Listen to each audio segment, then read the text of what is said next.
Bonjour tout le monde, aujourd'hui dans cette vidéo je vais vous parler de la rune Eivaz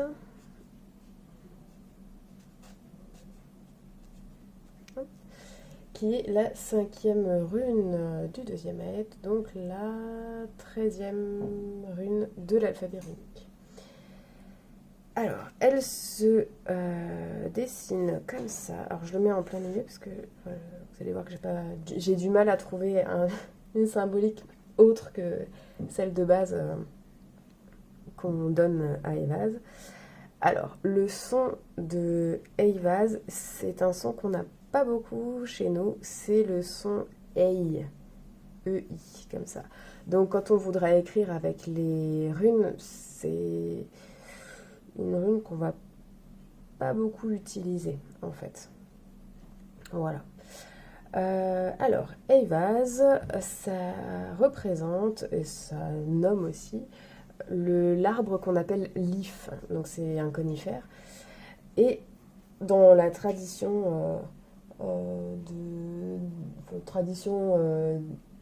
des cultures nordiques, mythologie nordique, on dit que l'arbre monde, donc Yggdrasil, serait un if, et que c'est à partir de cet if que on a pu fabriquer des runes. Alors, il y a des débats par rapport à ça. On dit que culturellement, avec les siècles, on a admis que ça pouvait aussi être un frêne ou un chêne, mais bon, voilà, traditionnellement, c'est censé être un if. Donc, cet if, cette rune représente en fait Yggdrasil. Alors, moi personnellement, j'ai du mal graphiquement à comprendre vraiment pourquoi. Voilà. Je vois bien qu'ici, ça pourrait être le tronc, potentiellement ici des branches et potentiellement ici des racines, mais bon, c'est un peu trop perché pour moi. Bon, bref. Il y en a qui disent que de ce tronc, on a accès au futur et au passé, qu'il y a une opposition cosmique entre la Terre et le ciel, ce qui est logique puisque finalement Yggdrasil fait le pont entre tous les multivers, on appelle ça, tous les univers qui sont autour de lui. Je suis désolée si vous entendez du bruit, j'ai mon voisin du dessus qui fait des travaux. C'est la joie de vivre en copropriété. J'espère que ça va pas trop déranger le son. Bon, revenons à Eivaz et à notre if. Il faut savoir que l'if, c'est un arbre, un conifère qui ne perd pas ses épines comme la majorité des conifères en hiver, mais également, donc là on va dire que il y a cette notion de vie qui continue en hiver, mais les baies de l'if sont toxiques, voire mortelles en fait. Donc il y a cette opposition aussi avec la mort, d'accord? La mort, la vie. Alors, c'est pour ça que Eivaz, parce qu'on dit que c'est la rune la plus puissante de tout l'alphabet runique parce elle apporte énormément d'informations. Donc elle est à la fois la mort, à la fois la vie, donc d'une certaine manière l'immortalité aussi. Je vais vous expliquer pourquoi. Hop, je vais faire un lien immortalité. J'écris vraiment comme un pied. Voilà, qu'est-ce que je voulais dire Ah oui, je voulais vous dire. Alors, il paraîtrait que des chamans en Amérique latine utilisent les baies de l'if pour accéder à des états de transe chamanique.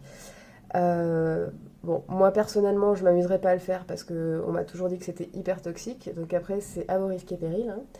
Mais donc du coup, quand on passe quand on revient de cet état de transe à cet état neutre, on va dire humain, normal, ça nécessite aussi une grande stabilité psychique, une grande force, une grande endurance.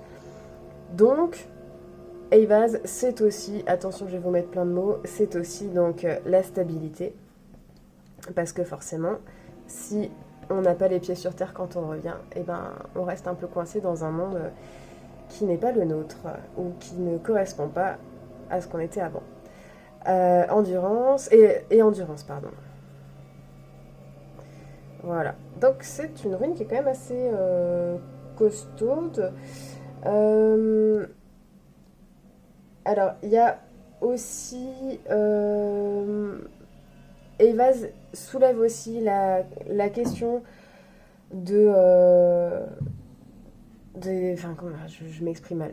Soulève aussi le fait que Yera, donc la rune d'avant, elle parlait de remise en question répétée, de situations qu'on vit régulièrement, etc.